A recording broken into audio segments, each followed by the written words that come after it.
You know this can't hear you, right? You want me to go closer to you so it can hear you? Yeah, so there's some moss over there. When it hangs down, it's like hair, you know? Oh, never mind. We don't need to hear this commentary. You can go back over there.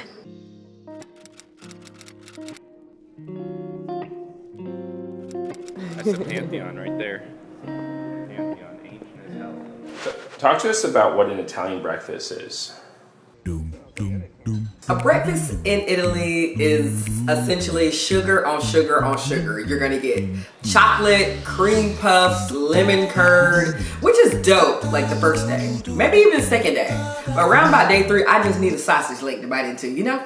We start with this perfect breakfast. They don't really like sit down and do brunch because they got shit to do, right? And then we walk, right? We're walking through the Pantheon. I'm just struck with the history of the place, and of course I have to share it to everyone. Like this was taken from Egypt, I think, right? As if the hikes and walks weren't grueling enough. I'm pretty sure. Or it's like Egyptian architecture was in vogue at the turn of the century, turn of the millennial. Ben seems to think that he is an amateur tour guide. He seems to know tons of random facts about places that he has never been. Before Christ came. Places that he Googled when we were a quarter mile away, and then when we finally got there, he out of nowhere knows the entire history. But I was reading a lot about the history of Rome. Which it's so funny, Christianity was chosen as that center, but there were other things happening that made it the center. And because I grew up very Christian, Rome is a very, very important city for Christians. I would say in many ways it's just as important for Christians as Jerusalem, right? Jerusalem and Rome for Christians are the Meccas. But I think even more so for Rome, because Rome is where Christianity sort of develops its theology and develops the important parts of what we consider Christianity today. One of my favorite fountains that we saw was the Trevi Fountain. When you hear the Trevi Fountain, the first thing you think of is Bernini. This fountain means a lot to me because this was the fountain that was featured in the Lizzie McGuire movie starring Hilary Duff. It's absolutely phenomenal. What Bernini does in his ability to sculpt is just ecstatic, it's sexual, it's... Lizzie McGuire is a pioneer, a trailblazer. She was basically one of the OG influencers. Like, basically what she was doing was like vlogging, get ready with me's. Going and seeing that fountain was one of the most spiritual experiences that I've had in a very long time. We ended up walking to a castle. Now, I'm a queen, so I'm used to being in castles, you know? Castle of the Angel, right? And this is just the most stunning part of my experience in Italy, to be honest. This was one of my favorites because... So he was like, baby, I'm gonna take you to a castle, okay? You reign over our castle at home. I got a new castle to show you. The Catholic Pope was walled up there as Protestants ended up destroying Rome, and it sort of solidified, you know, the animosity between... And Ben just can't help but share facts about colonization and the crimes of the church. Catholics and Protestants, and then that was also the end of the High Renaissance era, because every time a religious group is persecuted, they tend to fall down to like fundamentalism, and so at that point... You have that to look forward to if you ever go on a walk with my husband.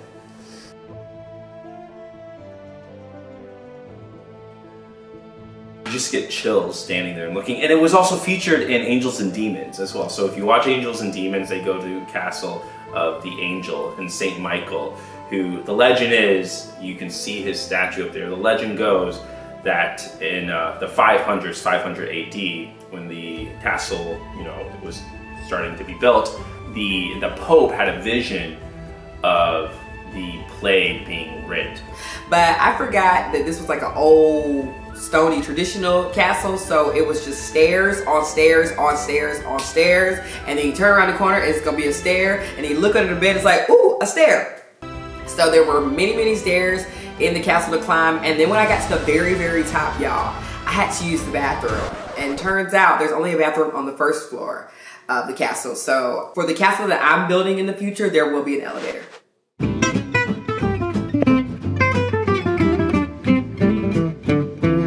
to be paid in hand-rolled pasta, homemade pasta. I would accept that as a form of payment.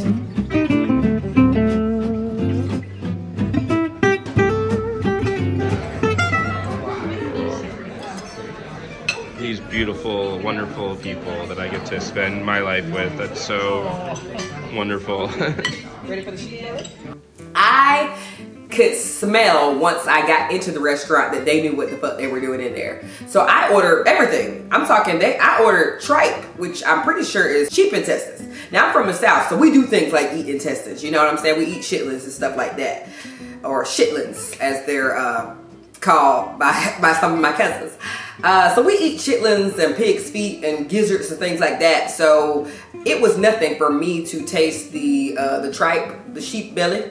It's sort of funny that Amber's complaining about drinking out of water fountains and yet she's eating pig intestines, right? I personally would not be drinking out of any of the fountains because the spigots are 500 years old. So I just, I have strict dietary restrictions that I have to follow. When you think about intestines, right, that's how you squeeze out waste, right? The intestines is connected to the anus.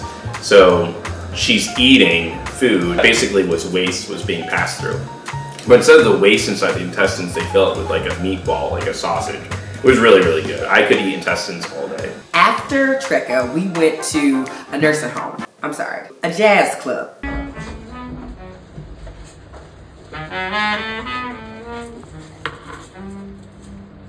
It's very quiet in there. At one point, I even let out a laugh as I was coming up the stairs, and I was the loudest one in the room.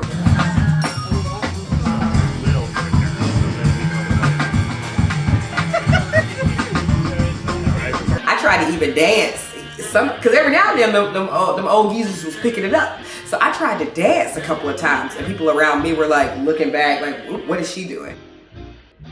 You know what I'm saying? And I was just shimmying my shoulders. I wasn't even clapping them cheeks like I could be doing, So we just left a jazz club.